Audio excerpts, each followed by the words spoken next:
माँ की ममता। आज अभिषेक ऑफिस से जैसे ही घर लौटा तो देखा कि उसके दोनों बच्चे टीवी देखने में मस्त थे और उसकी पत्नी भावना रसोई घर में खाना बना रही थी। भावना कितनी बार कहा है कि बच्चों को ज्यादा टीवी मत देखने दिया करो, उनकी आंखें कमजोर हो जाएंगी। जूते और मोजे उतारते हुए अभिषेक ने कहा तो भावना बोली, अरे टीवी बंद करती हूँ तो मोबाइल ले लेते हैं। किसी गैजेट के बिना आराम से बैठते कहाँ हैं ये दोनों, और मेरे पास इन्हें देने के लिए बिल्कुल समय नहीं है। टीवी देखते हुए कम से कम शांति से तो बैठे हैं। अच्छा भावना, बहुत थकावट हो गई है, मेरे लिए एक कप चाय तो बना दो, अभी लाई। कहते हुए भावना चाय बनाने चली गई। उसी समय फोन की घंटी बज उठी। अभिषेक ने फोन उठाया तो दूसरी ओर से आवाज आई, हेलो, क्या आप कौशल्या जी के बेटे अभिषेक वर्मा बोल रहे हैं? जी हाँ, मैं अभिषेक ही बोल रहा हूँ, बताइए।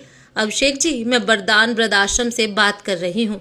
वरदान वृद्धाश्रम का नाम सुनते ही अभिषेक तुरंत बोला, जी बोलिए, क्या बात है? मेरी माता जी तो ठीक है ना, उन्हें कोई परेशानी तो नहीं है? अभिषेक ने चिंतित स्वर में कहा। तो दूसरी ओर से आवाज आई, जी हाँ, आपकी माँ जी बिल्कुल ठीक है, परंतु हमें आपसे एक जरूरी बात करनी थी। दरअसल हमें आपको ये जानकारी देनी थी कि हमारे वृद्धाश्रम की जमीन को सरकार द्वारा एक्वायर कर लिया गया है। उसके बदले में हमें शहर से 15 किलोमीटर दूर एक जगह दी गई है, लेकिन वहाँ वृद्धाश्रम की बिल्डिंग बनाने का काम अभी समाप्त नहीं हुआ है। हमें उम्मीद है कि 1 महीने के अंदर अंदर यह काम भी पूरा हो जाएगा, परंतु इस सारी प्रक्रिया में हमारी यही कोशिश है कि वृद्ध लोगों को कोई परेशानी या असुविधा ना हो। इसलिए आपसे एक विनती है कि यदि हो सके तो केवल 1 महीने के लिए आप अपनी माता जी को अपने पास रख लें।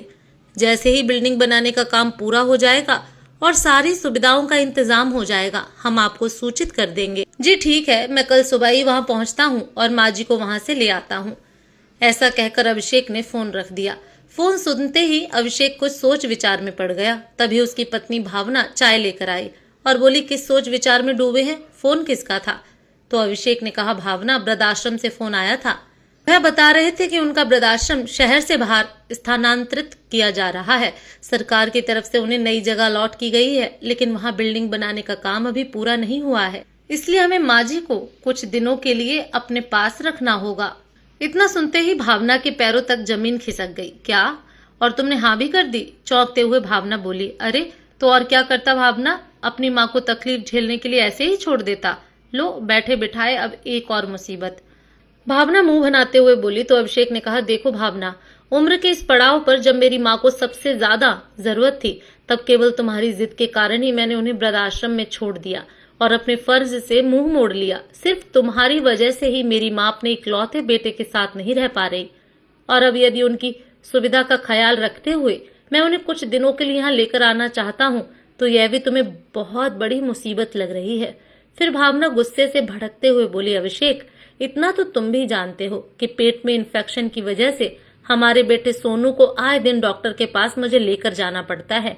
उसके लिए मैं पहले ही ऑफिस से बहुत छुट्टियां ले चुकी हूँ, फिर भी उसकी तबीयत जस की तस बनी हुई है। क्या पता कब यह परेशानी दूर होगी। ऊपर से अब तुम्हारी माँ भी। रहने दो, मुझे तुमसे बात ही नहीं करनी है। कहते हुए भावना नाराजगी जताते हुए पैर पटकती हुई चली गई।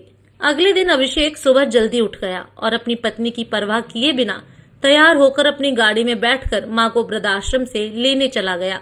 उधर आश्रम में वहाँ की संचालिका ने कौशल्या जी को पहले ही बता दिया था कि आज उन्हें लेने के लिए उनका बेटा आ रहा है और वह 1 महीने के लिए अब अपने बेटे के घर ही रहेंगी। यह सुनकर कौशल्या जी के चेहरे पर मुस्कान आ गई थी। आज इतने दिनों बाद अपने बेटे का चेहरा देखेंगी, सोचकर उनके दिल को खुशी होने लगी। लेकिन फिर अगले ही पल इस बात से उदास भी हो गई कि उनका बेटा अपनी मर्जी से तो उन्हें लेने नहीं आ रहा, बल्कि अपनी माँ को अपने घर रखना उसकी एक मजबूरी है। बुझे मन से कौशल्या जी एक बैग में अपने कपड़े रखने लगी। बिस्तर के पास रखी टेबल पर उन्होंने अपने छोटे से परिवार की एक तस्वीर रखी हुई थी, जिसमें उनके पति राम कुमार जी ने अपने 1 साल के बेटे अभिषेक को बड़े प्यार से गोद में उठाया हुआ था। उस तस्वीर को बैग में रखने से पहले उसे उठाकर निहारने लगी और उसी क्षण उनके कानों में उनके नन्हे से अभिषेक की किलकारियां गूंजने लगीं। एकाएक कौशल्या जी अपने अतीत में खो गईं और उनके सामने अपने बेटे के बचपन की यादें जीवंत हो उठी। एक समय था जब कौशल्या जी अपने पति राम कुमार जी के साथ गांव में रहा करती थीं। गांव में ही एक सरकारी स्कूल में शिक्षक थे राम कुमार जी, जबकि कौशल्या जी स्वयं तो बहुत अधिक पढ़ी लिखी नहीं थी, परंतु एक समझदार और कुशल गृहिणी थी। गांव में उन लोगों की बहुत बड़ी खेतीबाड़ी हुआ करती थी और पुश्तैनी घर था। हालांकि बहुत अधिक खुशहाली तो नहीं थी, परंतु किसी चीज की कमी भी नहीं थी। कमी थी तो बस यह कि शादी के 5 साल बीत जाने के बाद भी उनकी कोई संतान नहीं हुई थी। न जाने कितने तीर्थ स्थलों पर माथा टेका था उन्होंने, कितनी मन्नतें मानी, फिर आखिरकार भगवान ने उनकी सुन ली और अभिषेक के रूप में उन्हें संतान प्राप्ति हुई। पहली बार उसे गोद में लेते ही ममता से उनकी आंखें भर उठी थी। माता पिता बड़े ही लाड प्यार से बच्चे को पालने लगे थे। नन्हा अभिषेक अपनी माँ से एक पल की दूरी भी बर्दाश्त नहीं करता था। अपनी माँ के बिना खाना तक भी नहीं खाता था। और वहीं उसकी जरा सी रोने की आवाज सुनते ही सारा कामकाज छोड़कर दौड़ी आती थी कौशल्या जी। अपने बेटे को देखकर फूले न समाते थे वे दोनों। राजकुमार जी यही सोचा करते थे कि जब वे रिटायर हो जाएंगे तो उसके बाद उनकी खूब सेवा होगी और वे दोनों बड़े आराम की जिंदगी गुजारेंगे। पिता ने अभिषेक की पढ़ाई में कभी पैसों की जरा भी कमी नहीं आने दी। स्कूल के बाद उसने इंजीनियरिंग की पढ़ाई की और पढ़ाई पूरी होने के बाद एक अच्छी कंपनी में उच्च पद की नौकरी मिल गई। अब अभिषेक अच्छा खासा कमाने लगा था। अपने साथ काम करने वाली भावना को पसंद करने लगा और जल्द ही उन दोनों ने एक दूसरे को जीवन साथी बनाने का फैसला कर लिया। भावना एक आधुनिक लड़की थी जो बिल्कुल बिंदास प्रवृत्ति की थी। उसकी माँ की बचपन में ही मृत्यु हो गई थी और उसके पिता ने पढ़ाई लिखाई के लिए उसे हॉस्टल भेज दिया था। और जब पढ़ाई समाप्त हुई तो उसके बाद उसने नौकरी करनी शुरू कर दी, परंतु इस दौरान वह कभी परिवार शब्द का मतलब ही नहीं जान पाई थी। जब अभिषेक ने अपनी पसंद के बारे में अपने माता पिता को बताया तो कौशल्या जी और राम कुमार जी ने अपने मन को यह सोचकर समझा लिया कि शायद वक्त का ही तकाजा है। आज के जमाने में बच्चे अपनी पसंद से ही शादी करना चाहते हैं, इसलिए उन्होंने अपने बेटे की खुशी के खातिर इस रिश्ते के लिए हाँ कर दी। परंतु शादी होते ही उनकी बहू भावना ने अभिषेक को स्पष्ट तौर पर कह दिया था कि वह अपने जीवन में किसी की भी दखल अंदाजी पसंद नहीं करती और ना ही उसे गांव में रहना पसंद है। इसलिए अब उन्हें शहर में अपने लिए अलग घर देख लेना चाहिए। भावना की दो टूक बात सुनकर अभिषेक की हैरानी का ठिकाना न रहा था। उसने अपनी पत्नी को समझाने की बहुत कोशिश की, लेकिन भावना मानने को तैयार ही नहीं थी। आखिरकार शहर में रहने के इरादे से कुछ दिनों बाद अभिषेक ने गुड़गांव की एक मल्टीनेशनल कंपनी में नौकरी ज्वाइन कर ली और न चाहते हुए भी अपने माता पिता को छोड़कर बड़े शहर में ही उन्होंने अपनी नई दुनिया बसा ली। कौशल्या जी और राम कुमार जी मन महसूस कर गांव में रह गए, परंतु रह रहकर कौशल्या जी सोचने लगती थीं कि अपने आने वाली जिंदगी के लिए कितने अरमान थे उनके, कि वो बहू के आने पर उस पर अपने प्यार और दुलार की बरसात करेंगी। पूरा परिवार हंसी खुशी से एक साथ रहेगा, लेकिन सारे अरमान धरे के धरे रह गए। खैर, धीरे धीरे समय बीतने लगा। उनका बेटा अभिषेक अब 2 बच्चों का पिता बन चुका था और राम कुमार जी अपनी नौकरी से रिटायर हो चुके थे। कौशल्या जी और राम कुमार जी का दिल तो बहुत किया करता था कि अपने पोता पोती को खूब दुलार दें। कभी बच्चों से मिलने जाते भी थे तो 2-4 घंटे बिताकर आ जाते, लेकिन उनके बेटा बहू कभी उन्हें अपने साथ रहने के लिए नहीं कहते थे। लेकिन फिर भी दोनों गांव में एक साथ थे तो जीवन की गाड़ी ठीक ठाक चल रही थी। लेकिन एक दिन अचानक राम कुमार जी एक सड़क दुर्घटना की चपेट में आ गए और उन्हें इतनी गंभीर चोट लगी कि वहीं उनकी मृत्यु हो गई। और उस दिन कौशल्या जी की तो जैसे दुनिया ही लुट गई। वो तो एकदम टूट ही चुकी थी। अपने पिता की मृत्यु की खबर सुनते ही अभिषेक तुरंत पत्नी और बच्चों को लेकर गांव पहुंच गया और सारी रस्में निभाई।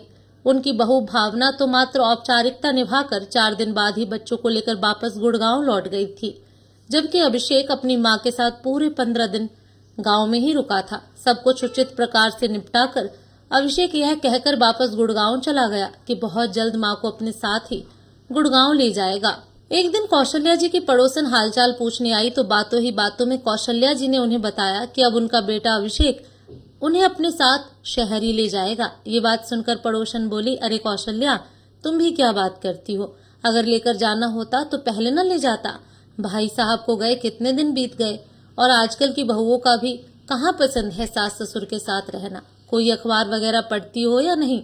आज के जमाने की कोई खबर नहीं है तुम्हें। आजकल के बच्चे अपने माँ बाप को अपने साथ रखना नहीं चाहते। ज्यादा हुआ तो थोड़े बहुत पैसे देकर अपने कर्तव्य की इतिश्री कर लेते हैं। पड़ोसन की बात सुनते ही कौशल्या जी चौंक गईं, लेकिन फिर अगले ही पल अपने दिल को समझाते हुए बोली, अरे नहीं बहन, मेरा बेटा ऐसा नहीं है, वह मुझे लेने जरूर आएगा। कौशल्या जी ने अपनी पड़ोसन की बात को तो नकार दिया था, ये कहकर कि उन्हें अपने बेटे पर पूरा विश्वास है। लेकिन जब 15 दिन बीत गए और बेटा लेने नहीं आया तो वह विश्वास डगमगाने लगा। बेटे की राह देखते देखते आंखें पथराने लगी थीं। धीरे धीरे 6 महीने बीत गए पर अभिषेक उन्हें लेने न आया। अब तो अकेलेपन के कारण वह अवसाद से ग्रसित रहने लगी और बीमार पड़ने लगी थी। इस बात का जब अभिषेक को खबर मिली तो उससे रहा न गया। लेकिन जैसे ही उसने अपनी पत्नी को यह बात बताई और गांव जाकर मां को शहर लाने की बात कही तो भावना लड़ने झगड़ने पर उतारू हो गई और साफ शब्दों में कह दिया कि या तो इस घर में अपनी मां को रखो या मुझे। हालात से परेशान होकर अभिषेक ने कौशल्या जी के लिए गुड़गांव में ही एक वृद्धाश्रम में रहने का इंतजाम करवा दिया। उस आश्रम में सुख सुविधा की हर वस्तु उपलब्ध थी, बस नहीं था तो उनका अपना परिवार। परंतु फिर भी वहां उनका अच्छे से ख्याल रखा जाने लगा। रोज सुबह उठकर कौशल्या जी अपने हम उम्र लोगों के साथ योगा अभ्यास करने लगी और दिन में कोई धार्मिक पुस्तक पढ़ लेती या फिर बागबानी में स्वयं को व्यस्त रखती। परिणाम स्वरूप धीरे धीरे उनकी सेहत में सुधार आने लगा था। आज उन्हें वृद्धाश्रम में आए 5 साल बीत चुके थे। इस दौरान अभिषेक कभी कभार उनसे मिलने आ जाया करता था, परंतु इस बार शायद काम की व्यस्तता के कारण 6 महीने बीत चुके थे, उनका बेटा उनसे मिलने के लिए नहीं आया था। पुरानी यादों के समुद्र में गोते खाती कौशल्या जी अभी यह सब सोच ही रही थी कि अचानक पीछे से आवाज आई, माँ कैसी हैं आप? अभिषेक ने माँ के चरणों में प्रणाम करते हुए कहा तो अपने बेटे का चेहरा देखते ही कौशल्या जी के अधरों पर एक मधुर मुस्कान फैल गई। एकाएक सब कुछ भूलकर बेटे को ढेरों आशीर्वाद देने लगी। माँ का सामान गाड़ी में रखकर अभिषेक उन्हें अपने साथ बिठा कर ले आया। घर पहुंचकर दरवाजे की घंटी बजाई तो भावना ने दरवाजा खोला। अभिषेक के कहने पर आज भावना ने ऑफिस से छुट्टी ले ली थी। अपनी सासू माँ को अपने सामने देखकर भावना ने थोड़ी हिचकिचाहट के साथ उनके पैर छुए।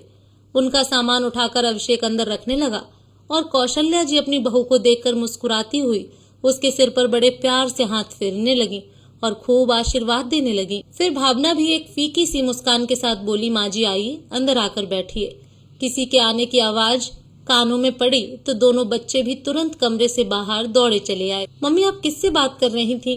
कौशल्या जी की 6 वर्ष की पोती बोली। तभी 8 वर्ष का उसका भाई सोनू शरारती लहजे में उसके सिर पर एक चपत लगाते हुए बोला, अरे देख तो मेहमान आए हैं हमारे घर पर। तभी पीछे से अभिषेक आया और मुस्कुराते हुए कहने लगा, अरे नहीं बेटा, यह कोई मेहमान नहीं है, यह तुम्हारी दादी माँ है। पता है जब तुम बिल्कुल छोटे से थे तब इनसे मिले थे। अच्छा अब चलो जल्दी से इनके पैर छूकर आशीर्वाद लो। अपने प्यारे से पोता पोती को देखकर कौशल्या जी फूली नहीं समा रही थी। उन्होंने दोनों बच्चों को अपने सीने से लगाकर बहुत लाड दुलार किया और गुड़िया को तो अपनी गोदी में ही बिठाकर उससे बातें करने लगी। दोनों बच्चे भी उनके साथ हंसते बतियाने लगे। लेकिन यह सब भावना को बिल्कुल अच्छा नहीं लग रहा था। अंदर ही अंदर उसके कलेजे पर सांप लौट रहे थे। एक तरफ उसे ये समझ में नहीं आ रहा था कि अपने 2 कमरों के फ्लैट में वह सासू माँ के रहने की व्यवस्था कहाँ करे। वहीं दूसरी ओर मन ही मन अपने पति पर उसे गुस्सा भी आ रहा था कि अगर अपनी माँ को वृद्धाश्रम से लेकर आना उनके लिए इतना ही जरूरी था तो गांव क्यों नहीं छोड़कर आ गए। यहाँ मेरे सिर पर लाकर बिठाने की क्या जरूरत थी। अपनी बहू का स्वभाव तो कौशल्या जी भी जानती थी। भावना के फूले हुए चेहरे से उसकी नाराजगी साफ साफ दिखाई दे रही थी, परंतु उसके इस रवैये को नजरअंदाज करते हुए कौशल्या जी बच्चों से कहने लगी, अरे बच्चों, आज तुम्हारी दादी इतने समय बाद तुम्हारे घर आई हैं, तो क्या अपना कमरा नहीं दिखाओगे अपनी दादी को? हाँ हाँ दादी, जरूर दिखाएंगे। कहते हुए दोनों बच्चे दादी का हाथ पकड़कर अपने कमरे में ले गए। फिर अभिषेक बोला, बच्चों अपने कमरे में दादी का सामान भी रख दो, आज से तुम्हारी दादी तुम्हारे कमरे में ही सोएंगी। फिर एक प्यारी सी मुस्कान के साथ अभिषेक ने कहा, तुम्हें पता है कि तुम्हारी दादी ढेर सारी अच्छी अच्छी कहानियां सुनती हैं, इसलिए रात के समय सोने से पहले उनसे कहानी जरूर सुनना, तुम्हें बहुत मजा आएगा। इतना सुनते ही दोनों बच्चे खुशी से चहकने लगे। कमरे में बैठे हुए दोनों बच्चे कभी अपनी दादी को अपने खिलौने दिखाने लगते तो कभी उनके साथ कोई गेम खेलने की जिद करने लगते। इधर भावना ने डाइनिंग टेबल पर खाना लगाया तो कौशल्या जी दोनों बच्चों के साथ खाना खाने के लिए कुर्सी पर बैठी।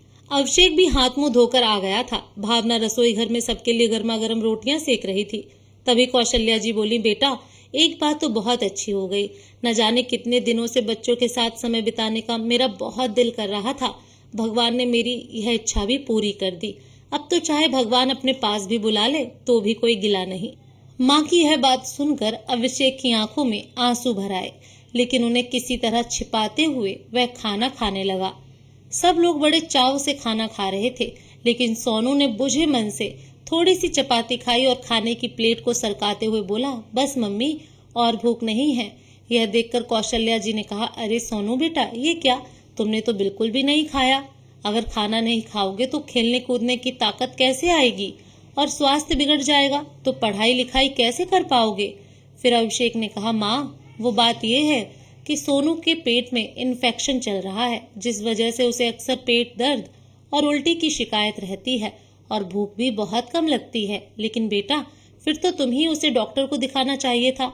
डॉक्टर को भी दिखाया था माँ, लेकिन दवाइयों का भी कुछ खास असर नहीं हो रहा। कहते हुए अभिषेक चिंतित हो उठा। जब रात हुई तो कौशल्या जी के सोने की व्यवस्था बच्चों के कमरे में ही कर दी गई। दोनों बच्चे दादी माँ के आ जाने से बेहद खुश थे। कौशल्या जी ने सोने से पहले उन्हें माखन चोर कान्हा जी की कहानी बड़े ही रोचक तरीके से सुनाई। बच्चे बड़े ही ध्यान से दादी से कहानी सुनने लगे। अभी कौशल्या जी को आए एक दिन भी नहीं हुआ था कि बच्चे उनसे पूरी तरह घुल मिल गए थे। अगले दिन सुबह जब भावना उठी तो देखा घड़ी की सुई 7 बज रही थी। हे भगवान, मैंने तो अलार्म की आवाज ही नहीं सुनी। बच्चों को तैयार करके स्कूल भी भेजना है, आज तो पक्का ऑफिस जाने में देर हो जाएगी। यह सोचकर वो जल्दी से उठी और नहा धोकर अपने और बच्चों के लिए 2 मिनट नूडल्स बनाने के लिए रसोई घर की ओर दौड़ी। परंतु जैसे ही भावना अपने कमरे से बाहर निकली, वह घर देखकर हैरान रह गई कि पूरा घर खाने की खुशबू से महक रहा था। वह रसोई घर में गई तो देखा उसकी सासू माँ ने सुबह सुबह ही आलू गोभी की सब्जी और गर्मा गर्म पराठे बना दिए थे।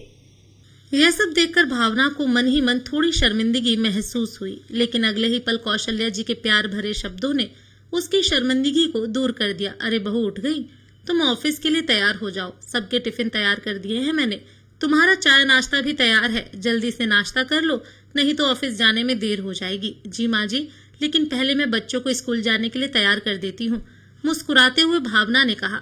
तभी पीछे से बच्चों की आवाज आई, मम्मी, हम तो तैयार हो चुके हैं, हमें तो पहले ही दादी ने तैयार कर दिया, आज दादी के साथ ही हम सुबह सुबह उठ गए थे।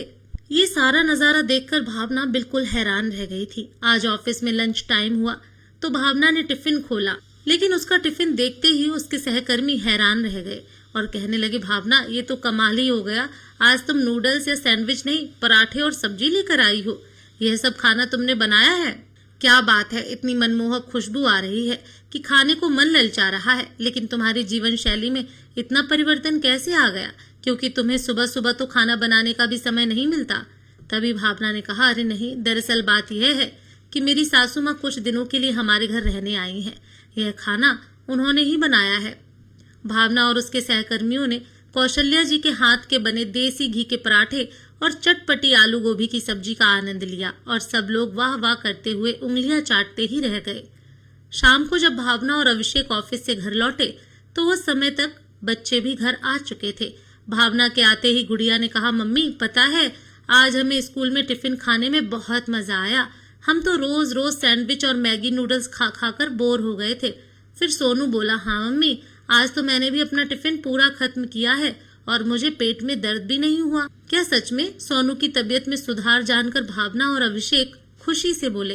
तभी कौशल्या जी अपने पोते को सहलाते हुए बोली, और आगे से कभी पेट दर्द होगा भी नहीं, अब देखना तुम पूरी तरह ठीक हो जाओगे, कभी दवाई खाने की भी जरूरत नहीं पड़ेगी। अपने बच्चों को दादी माँ का प्यार मिलते देख अभिषेक बहुत खुश था। कौशल्या जी ने देखा कि बच्चे थोड़ी थोड़ी देर में बाजार के चिप्स, नमकीन और बिस्किट की डिमांड करते थे, तो उन्होंने घर पर ही बच्चों के लिए देसी घी और आटे की पिन्नियां, नमकीन, मठरी और आलू के चिप्स बनाकर रख दी। कौशल्या जी के बनाए इन स्नैक्स के आगे अब बच्चों को बाजार का पैक्ड फूड बेकार लगने लगा था और साथ ही साथ उनके स्वास्थ्य में भी सुधार हो रहा था। उधर सासू माँ के आने से भावना तो अपने बच्चों के लिए पूरी तरह निश्चिंत हो चुकी थी। बच्चों के स्कूल से आने के बाद कौशल्या जी उनकी खूब अच्छे से संभाल करती, उन्हें गर्मा गर्म खाना बनाकर खिलाती। अब तो घर में रेडी टू ईट खाने के पैकेट आने बिल्कुल बंद हो गए थे। परिवार के सब लोग घर पर बना गर्मा गर्म और ताजा खाना खाने लगे थे। दोनों बच्चे जो पहले स्कूल से आते ही टीवी का रिमोट या मोबाइल उठाकर कार्टून देखने में व्यस्त हो जाते थे, अब वह बच्चे अपनी दादी माँ के साथ समय बिता रहे थे। सुबह के समय तो उन्हें स्कूल जाने की जल्दी होती थी, लेकिन शाम के समय वे दोनों हर रोज दादी के साथ सोसाइटी में बने मंदिर में जाने लगे। आश्चर्य की बात तो ये थी कि आज तक उन्हें ये भी मालूम नहीं था कि उनकी सोसाइटी में कोई मंदिर भी है। भावना और अभिषेक के पास तो कभी समय ही नहीं होता था बच्चों को मंदिर ले जाने के लिए, लेकिन अपनी दादी के सानिध्य में वे दोनों बहुत सी अच्छी अच्छी बातें और संस्कार सीख रहे थे। एक रात जब भावना पानी पीने के लिए उठी तो बच्चों के कमरे से कुछ आवाजें आ रही थीं। वह दरवाजे तक गई और कमरे में झांक कर देखा तो कौशल्या जी बड़े प्यार से बच्चों को धार्मिक कहानियां सुना रही थीं। दोनों बच्चे दादी के इर्द गिर्द लेटे हुए बड़े ध्यान से सुन रहे थे। ये दृश्य देखकर भावना अपनी सासू माँ से बहुत प्रभावित हुई। यूं तो कौशल्या जी बहुत अधिक पढ़ी लिखी नहीं थी, लेकिन हिंदी भाषा की उन्हें बहुत अच्छी जानकारी थी और ये बात अभिषेक भी जानता था। जब उसने बच्चों को यह बात बताई तो बच्चे बहुत उत्साहित हो गए, क्योंकि बाकी सभी विषय तो भावना उन्हें अच्छे से पढ़ाती थी, लेकिन हिंदी विषय नहीं पढ़ा पाती थी। इसलिए दोनों बच्चे हिंदी की पढ़ाई करते समय अपनी दादी के पास आकर बैठने लगे और कौशल्या जी से बड़े ही अच्छे तरीके से उन्हें सब समझा देती। और तो और उनका घर जहाँ हर समय सामान यहाँ वहाँ बिखरा रहता था, कौशल्या जी के आने के बाद साफ सुथरा और व्यवस्थित रहने लगा था। घर की एक एक चीज बड़े करीने से रखी होती थी। शाम को घर लौटने के साथ ही भावना और अभिषेक को एक सुखद एहसास होने लगा था। भावना तो उनसे बहुत ज्यादा प्रभावित हो गई थी। कौशल्या जी के प्रति उनके मन में एक अपनत्व और प्यार पनपने लगा था। शाम को ऑफिस से आने के बाद भावना सबके लिए चाय बनाती और एक साथ बैठकर सब लोग गर्मा गर्म चाय का आनंद लेते।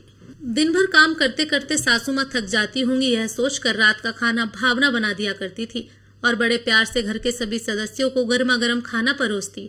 कौशल्या जी को अपने बेटे के घर आए हुए महीना होने को आया तो एक दिन अभिषेक के पास वृद्धाश्रम से भी फोन आ गया।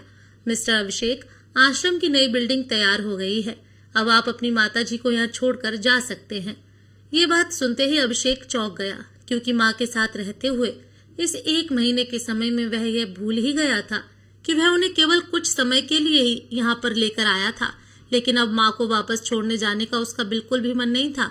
भरे गले से उसने अपनी पत्नी भावना को माँ को वृद्धाश्रम छोड़ने जाने की बात कही तो भावना भी कुछ परेशान सी हो गई। फिर कहने लगी, क्या माँ जी भी यहाँ से जाना चाहती हैं? तो अभिषेक ने कहा, नहीं तो उन्होंने ऐसा कुछ नहीं कहा।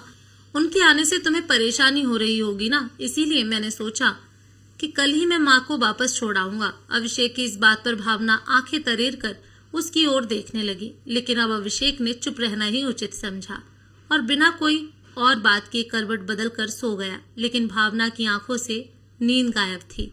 बहुत देर तक बैठे हुए कुछ सोचती रही। अगले दिन दोपहर को ही भावना ऑफिस से जल्दी छुट्टी लेकर घर वापस आ गई। उसे अपनी तबीयत ठीक नहीं लग रही थी, इसलिए बिना किसी से कुछ कहे वो अपने कमरे में बिस्तर पर जाकर लेट गई। उसे तकलीफ में देखकर कौशल्या जी उसी समय उसके कमरे में आ गई। माथे पर हाथ लगाकर देखा तो तप रहा था। बेटा, तुम्हें तो तेज बुखार है, कौशल्या जी चिंतित स्वर में बोली और जल्दी से जाकर दवाइयों के बॉक्स में से बुखार की दवाई निकाल कर ले आई। दवाई देने के बाद उसके माथे पर ठंडे पानी की पट्टियां रखने लगी। कुछ ही देर में जब बुखार थोड़ा कम हो गया तो कौशल्या जी अदरक और तुलसी वाली चाय बनाकर ले आई। थोड़ी देर में भावना का बुखार तो उतर गया था, लेकिन अब भी उसकी आंखों से लगातार आंसू बहते जा रहे थे। अभिषेक भी अब तक घर लौट चुका था, परंतु भावना को परेशानी क्या है कौशल्या जी की समझ में नहीं आ रहा था। बिना किसी को कुछ बताए वह बस रोती ही जा रही थी। लेकिन शायद अभिषेक भावना के रोने का कारण जान चुका था, इसलिए उसने जानबूझकर अपनी माँ को वृद्धाश्रम छोड़ने के लिए उनका सामान पैक करना शुरू कर दिया। ये देखकर भावना अपनी सासू माँ से लिपट कर फूट फूट कर रो पड़ी और बोली, माँ जी, मुझे माफ कर दीजिए, मैंने आपके प्यार को समझने में बहुत देर कर दी।